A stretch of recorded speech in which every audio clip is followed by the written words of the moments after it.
So hello everyone, welcome. This is Lizzie and Justin from Thirdspace.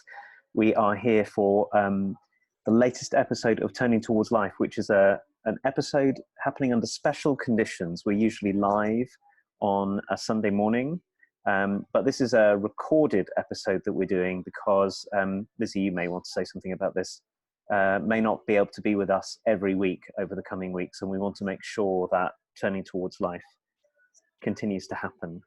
So this is our little stock of emergency recordings. We are so glad if you're joining us maybe for the first time.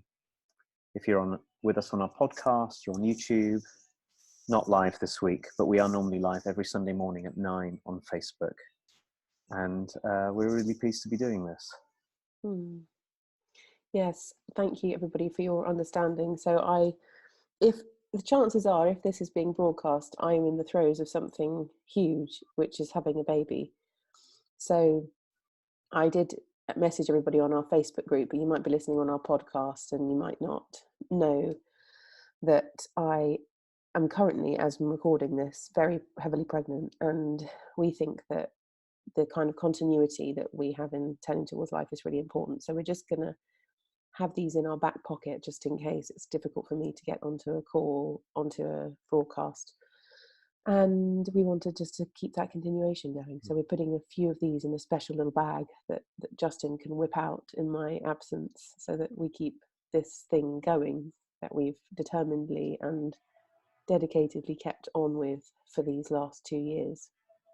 So this week we are bringing this source, which is a little set of guidelines for basically for listening, and what Erich Fromm calls unselfish understanding. And I found them because I can't remember, I think I was in one of my kind of weekly digests that I get in my email, and I love Erich Fromm's work and always feel very kind of somehow turned inside out by it. And for me, the process of listening and the refinement of our listening seems like such a deep underpinning of what it means to be in relationship with others and what it means to really be contactful with other human beings and ourselves as well.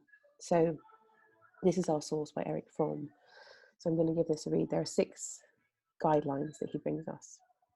So the first little part of the paragraph says, drawing on his half-century practice as a therapist, Erich Fromm offers 6 such guidelines for mastering the art of unselfish understanding. Number 1, the basic rule for practicing this art is the complete concentration of the listener. Nothing of importance must be on his mind. He must be optimally free from anxiety as well as from greed. Number 3, he must possess a freely working imagination, which is sufficiently concrete to be expressed in words. Number 4, he must be endowed with a capacity for empathy with another person and strong enough to feel the experience of the other as if it were his own. Number 5, the condition for such empathy is a crucial facet of the capacity for love.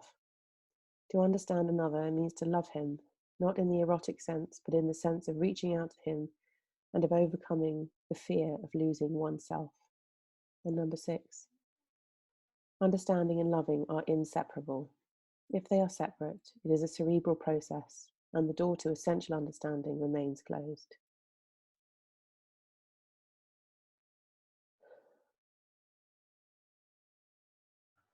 I'm just trying to unmute myself here.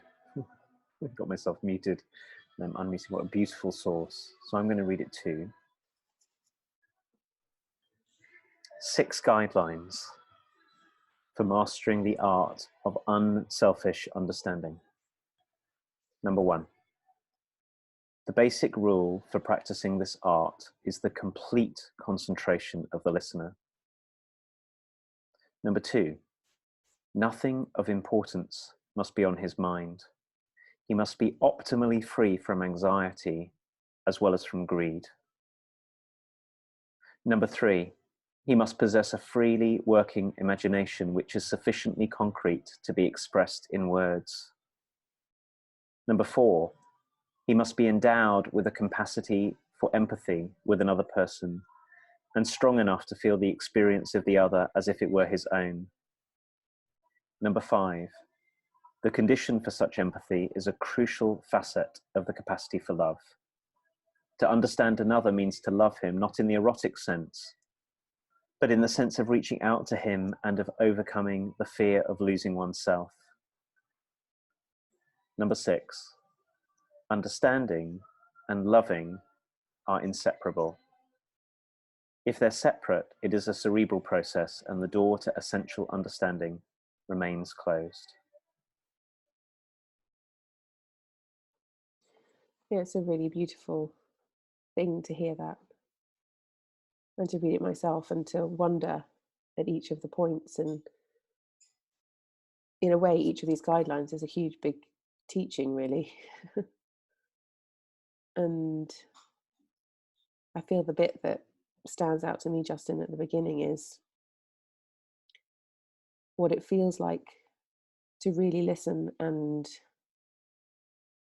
to be free of one's own agenda, like to risk what it means to be with you and to not be calculating the next thing I'm going to say or something, but trusting what might arise more than what I might prepare, and letting that aliveness be here rather than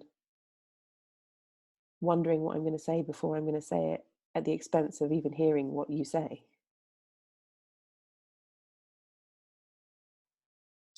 I'm really struck by that too, Lizzie. The word in here that touched me most strongly was greed. It's I'm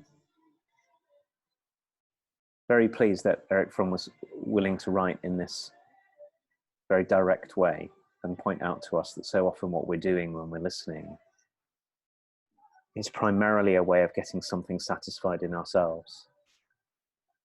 So of course, the most obvious form of that, well, maybe one of the most intense forms of that is exactly what you just said, which is where I'm listening to you mostly so that I can fill up whatever it is that I'm going to say. And it's amazing. I was working with a group of people who work very closely together quite recently, a few weeks ago, and I was sitting in with them in a meeting, and these are people who really care about one another and what they're up to. And what they came to a realization was, and I'm talking about them because I'm really talking about all of us, which was that for years they had been listening in that way. Listening so that I can speak, and usually listening simply so that I can speak and discharge my own sense of anxiety about being clever or being right or being together or being certain, or all of those kind of things. So when we listen in that way, we listen in a way in order to perform for others. It's a performative way of listening. What a thing it was for them to see that the way in which they thought they had been listening for so long wasn't really listening at all.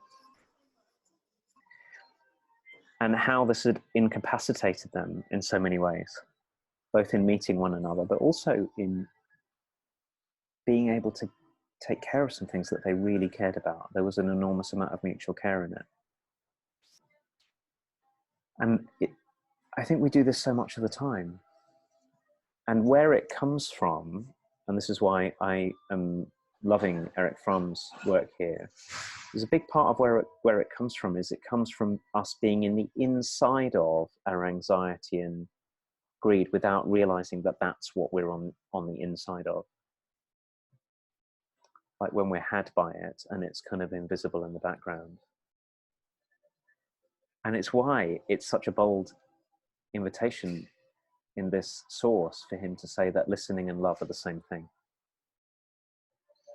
Because it's only when we begin to relate to another from the inside of love that we can set aside the narcissistic parts of this, that I'll feel safe and that I won't feel overwhelmed and that I'll know what to do, that we can even begin to set those aside.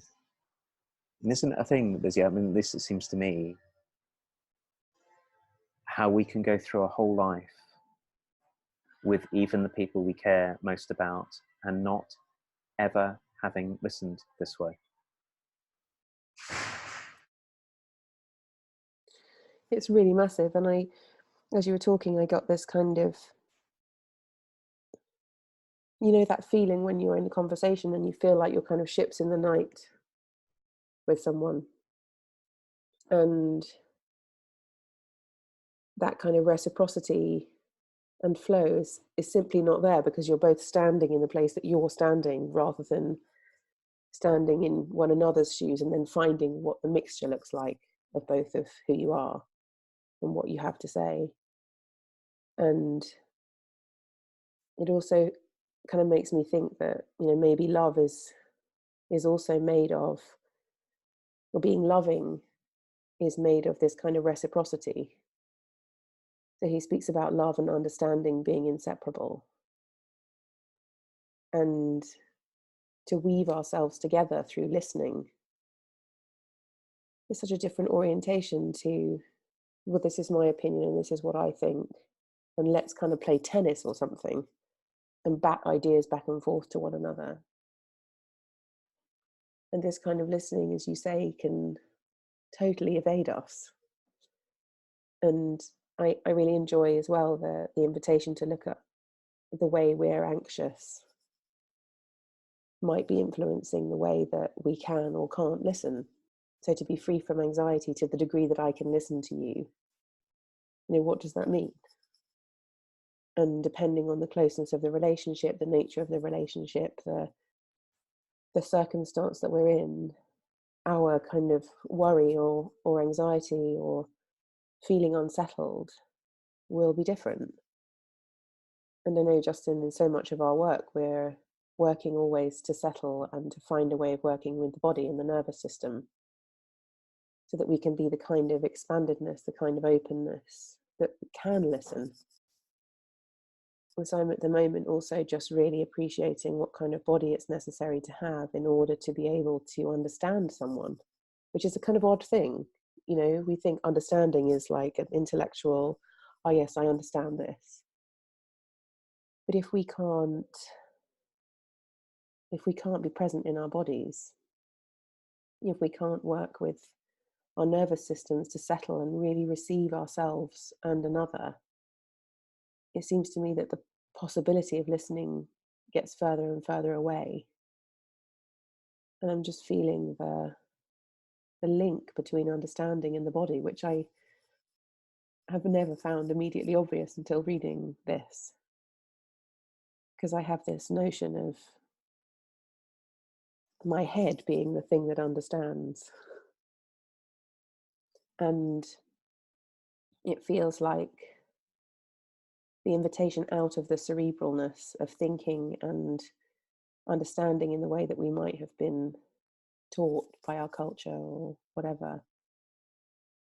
It just feels like an invitation into orienting a very different way, and to receive one another through our nervous systems, through our being together, has something wholly different arise than if I were to just intellectually try and get what you were saying or something.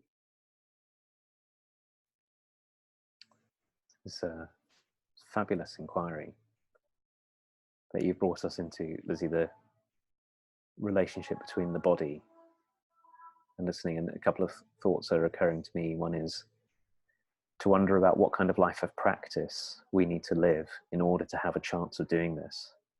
But for most of us, it's not just going to come because I say, Lizzie, I'm listening to you from love in this sense. I'm reaching out to you and overcoming the fear of losing myself. I can say all of those things, but our skillfulness in doing it may not be the kind of skillfulness that many of us are working on. And it seems to me that I can of course talk about my own experience, is how the habitual thing to do, the easy thing to do, is to be triggered by all the different things I'm feeling, and then to mostly be working to not feel things that I don't want to feel when I'm listening to you. I think that might be what Erich Fromm means about overcoming the fear of losing oneself, or being free from anxiety as well as greed. It can't be as simple as not feeling stuff. But how much of the time when you and I are talking, for example, is what's really going on is that there's words going to and fro, and then within each of us there's the risk of, or the possibility of, trying to manage things. So I'm managing my experience so I won't feel too upset or too anything, and I'm managing my image so I look smart, or I look attentive, or I look loving, or whatever way I want to. I look powerful or intimate, or whatever way I'm wanting to project myself both to you and to myself. This is even before we've got into the dynamic that you were talking about earlier about, and I'm waiting for the thing to say, listening to you to find the thing to say. All of these are ways in which what I'm doing when I listen to you that way is I'm working to keep myself within a very particular, familiar kind of bounds of experience and sense of myself, which I think is probably one way of talking about the fear of losing myself. If I listen to you from my fear of losing myself, what I have to do is I have to keep on making moves to maintain myself in particular ways. And then there's a very real way in which what I'm not doing is being open to being impacted by what it is that you say, to being affected by what you say. What you say might shock me, or enliven me, or move me, or change me, or surprise me, and all the time that I'm trying to make sure that these things happen, I'm closing myself off to the breadth and depth of what's coming from your whole way of speaking, which I think might be another way of talking about what it is for the body to be involved. The beautiful thing about the word understanding is that it's got stand in it, and to stand is a bodily activity. And in a way, what we're talking about here is where we might stand when we listen to one another. What are we standing in? What are we standing on? And how much is our whole listening an attempt to defend something, rather than an opportunity to be in that infinitely rich encounter that really might change us? It strikes me when you're talking, Justin, it takes so much trust to stand in that place of not knowing what's happening in one way. And this part that Erich Fromm asks us about, which is the freely working imagination that can be expressed in words. I felt that point for me is a really strong part, and I experienced that in myself as a way I've been practicing. For me, that's a practice, is to find a way of articulating my imagination, to find a way of trusting myself that I have words that can articulate a world or whatever's being conjured in the relationship, in order that we can be in conversation with one another. And when I reflect on that, I realize it takes so much trust. You and I in this practice now of finding our way through this topic of what listening is. And, as we say to everybody multiple times, we don't prepare this. We have a source. We have a kind of trigger point, if you like a springboard from which we jump into these conversations, and we don't know what we're going to say. And I experience it as a very trusting practice, where it's unpredictable. I don't know what you're going to say. I don't know what I'm going to say from minute to minute. And I trust that what you say and the way I listen will provoke part of my imagination, and then I get to put words to that. But it's a very rare way of operating in the world, I think. And the way that we're taught to prepare, the way that we're taught to have everything sorted out, the way that we're taught to present, even the way that we're taught to share information. It's a really marginal practice to sit and share in this way with one another into each other's imaginations, and to trust my reaching into yours somehow and your reaching into mine somehow brings something. And I think so far, this experiment that we're in of bringing these conversations, really cool stuff gets born when we trust. And I listen back to us when I'm feeling terrible about something, or anxious, or feeling like the a sheet of doom has just crashed over me and I can't really find a life raft. And I listen to us and I think, oh, there I am. Like I can feel myself again. And it returns me to some kind of center. And so even this isn't really, in one way, like me and you having a conversation, that there's something being born here because of the speaking that's not you and it's not me and it's of us, which anyone can connect into, including us when we're feeling like we need some support or recentering or finding our feet again somehow. So I'm just struck by the magic of what happens when we listen to one another, and that we can be present to one another, and what gets born between us in the relationship, in the conversation, because of the quality of the listening that we have. And that can be helpful to literally anybody if it has a kind of quality of opening and a quality of curiosity and a quality of mutual respect and really understanding what each other's saying. And I find that really amazing as a resource for myself. And that's what this whole turning towards life is about. So this listening part is such a big prerequisite for the whole deal that we're in as human beings, and in this little thing called turning towards life as well. And so what's going on for me as you're speaking, and I'm wondering from where to come at what I'm going to say, that the immediate part of it is to notice, it seems to me that when we speak to one another, in those times when we get to really listen in the way that Erich Fromm is inviting us to, what we're listening to, in a way, is something that's in between.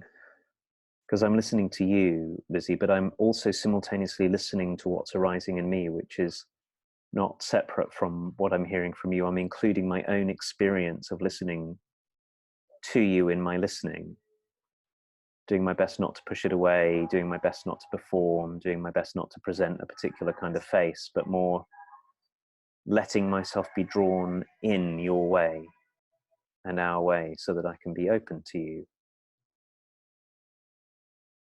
Which is why it seems to me you just began what you were talking about by noticing this part where Erich Fromm says we need a freely working imagination which we can express in words, that to listen is to speak. I need to be able to speak in order to be able to listen, but not to speak in all the ways we've been talking about, to protect myself or to look a particular way or to make myself feel all right or all those kind of things. But it also seems to me that the kind of imagination that really helps us to have is to be able to be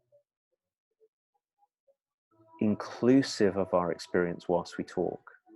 So one of the things that I've been noticing, one of the things that's going on for me, and I don't know how this will sound when we listen to the recording of this conversation, is that I'm sitting in a place that is far from the ideal I would like. There's background music on, and I couldn't find somewhere today where, you'll know this, Lizzie, because you're in on this with us, that we're doing our professional coaching course today, and I'm trying to find a place that I can see as background music. And I'm aware that when I hear the music, there's a part of me that rises up in wanting to make it go away and wanting other people not to hear it and wanting to not to get distracted and all those kind of things. And actually just noticing that and putting words to it. Oh, here I am with Lizzie and this is happening, is part of my reaching out to you so that I can listen to you, is to be explicit about the experience.